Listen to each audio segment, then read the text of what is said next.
Hello everybody, my name is Petr Koutný and I'm going to show you another amazing game, Magic Man from the Riga. Mikhail Tal as the white and Keller as the black. A year 1959, that means no engines, no computers and only two players, two humans playing against each other. So don't worry if you will see bad move or weak move or mistakes, because doesn't matter.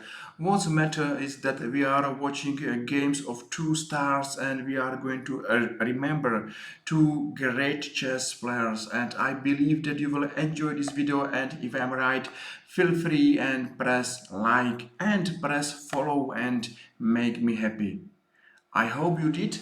So thank you very much, and let's come back because we are watching board winning system in his beauty and what's going on. Black's counter attack and counter chances are to play rook g8 and to attack white's king, or to push his pawns like b4, b3, c3, and to believe in big power of passed pawn. At the other side, white know that black's king is still in the center, so he need to open position, and of course he will play moves like d5, and he will do his best to open lines and diagonals, and he has to attack black's king. Okay, what's happened? Bishop b7 and now d5. That's a nice move, and because Tal is going to open position, black has no way how to stop Tal to open position. He has to find a counter attack. That's important, and that's a good lesson to us. If we are under pressure, never ever sit and wait and hope for that your opponent will miss his chances. It's important to believe for counter-attack. And now, after this exchange, black played move b4. And of course, at least he's attacking knight on c3. Now we have two variation. Tal is playing move a5, but maybe much more interesting variation. It was to take immediately on e6. And even I am not going to show you the best defense of black's army.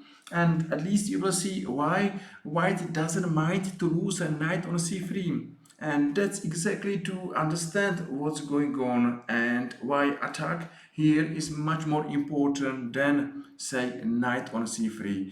Okay, I believe that in this variation black will take on c3 and his piece up, but check on f7, that's another story. Check on f7 means that black will take on f7 and knight d4.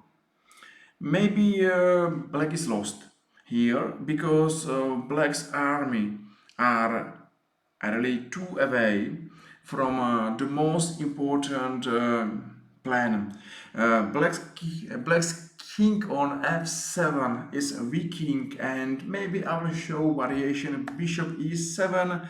There is a nearly checkmate. Check on c4, and exactly here a queen h5. There is no defense, and black's position is hopeless. Maybe once bishop d5 and a queen e6, of course, at the end there is a checkmate. So that's a variation where you could understand why white doesn't mind to lose a knight, because he playing all in. He's playing for attack, and he need to attack black's king. Let's come back because what we saw last time move b4, and now Tal played move a5, and maybe black is happy because he's going to c7, and this queen is not too far from black's king. So at least one defender is there. We are going to watch nearly the same variation where white is taking on a6 and he is losing for a while a knight on c3 and now knight d4. So we are nearly in the same variation, but still there's two difference, and the biggest difference is that black's queen is not on b6 but is on c7. Now rook g8 happened, and that's a nice move. Black found its strong counterplay, and this is one of the two typical plans. So black should attack on g2, and white has to be careful. So Tal played check on a4, and that's a nice move, because black has to be careful right now. It's not hard to play a bad move. Say the losing move is knight c6. Why? Because now white will take finally on f7. Not good idea to take this pawn by queen, because there is a knight for free. So check, black will take by a king, and another check on c4. I don't believe that the black should go to e7, at least for a check on e6 or rook on g8. Same story is after this move, because there is rook and still attack. So black has to go to g7, but there is a check and a fork, and white is winning. So for this reason, black has to be careful, and after this check he played best move, only one move, and he came to d8. Yes, now black is attacking g2. Tal played g3, and after bishop to d5, white has to decide which rook belong to d1, a or f. And there is a small but important difference, because if there is playing rook f d1, and that's exactly happened, black has a nice move, and he should take on b2 with a tempo. And this tempo is important, because these two passed pawns are the biggest black chance to win this game. Two passed pawns, one on b2, a second on a c3, is a huge answer why I believe that the black is nearly winning here. Even of course this position is too complicated, and everything is possible and nothing is impossible. Still, these two pawns should give blacks good winning chances. Okay, what's happened? Black missed this chance, because Tal played rook f d1, and now he should take on b2, but he came to c8, and he believed that he has to find safe square for his king, and he believed on moves like king b7 and king a7. And now maybe Tal is going to miss a huge chance, and he should play check on e8. That's a nice variation. Of course, I understand why Tal took on c3, this dangerous pawn, but let's watch this variation. Why not to see this variation? Check on e8. Now you should take on c3 with threat check b1, knight c6, and now what a move. White is taking on f7 with too many threats, and yes, at the end check here. And I hope that you are able to find a winning checkmate attack for white. Maybe only two moves you are looking for. So stop this video for a while and enjoy this position, because this position is winning position for white. If you are going to play knight is taking on c6 as a check, and now don't take this bishop, don't be hurry, and just search for checkmate. Check on e3, and here's a checkmate. So that was a nice variation what Tal missed. But never mind, we are still going forward, and still we are going to watch another nice variation. So here white took on c3, bishop c5, and e7 happened. So another dangerous pass pawn. Knight c6 is a good move, because black is going to bring his remaining pieces to game, and this is important. Even if you are under attack, you have to be sure that you will defend your position, and for good defense you need a defender. So for this reason it makes sense to bring knight to c6. Check on g4. It's a not good idea to take this bishop on g4 because of a queen on e8. Okay, let's play this move. That's a simple. For this reason, black is going to b7, knight b5 happened. This move is working because there is another free piece on d5, queen e5 and rook e1.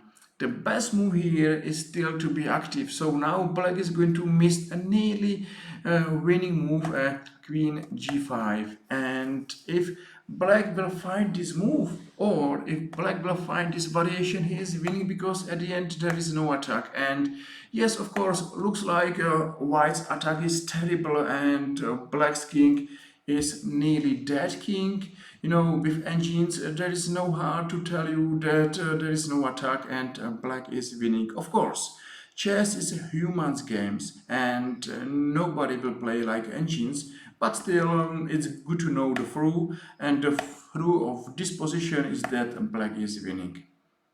Yes, it's difficult, it's tough to see all variations and to not make a mistake at all. But at least we know that, yes, still everything is open. But what's happened? Happened rook e1 and bishop e4. Now rook b1. Nice, and black took on g4. Let's enjoy the final stage of this game, because white is going to win this attack and this game, and that's another immortal chess game of Mikhail Tal, and that's another reason why lots of people believe that Tal is great. Yes, he is great.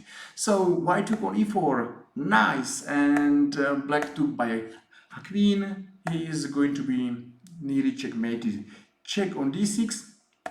And now, okay, maybe up to material, black should be so-so, but he is losing after this move, queen d1, and one open line is here, another open line is here, and this is a strong, super strong pass pawn. Okay, come back. If black is taking on e7, that is huge threats, and still white is winning. So black took, he played rook e5, check on b7. Nice. Another piece is attacking, another piece is going for amazing square, and check on d7, check on e8, check, and here black resign. There is no reason to play this game anymore, and well done to Mikhail Tal, because he was able to play another terrible messy position, and he was able to win this game against a fantastic chess player. At the end, we saw hopefully good video, and hopefully we saw good game, and we had a chance to remember two chess stars, Mikhail Tal and Keller. Okay, at the end of this video, one more time, thank you very much for watching, for likes and for follows, and I hope I'll see you soon in our another YouTube chess video. Thank you and see you soon. Bye bye.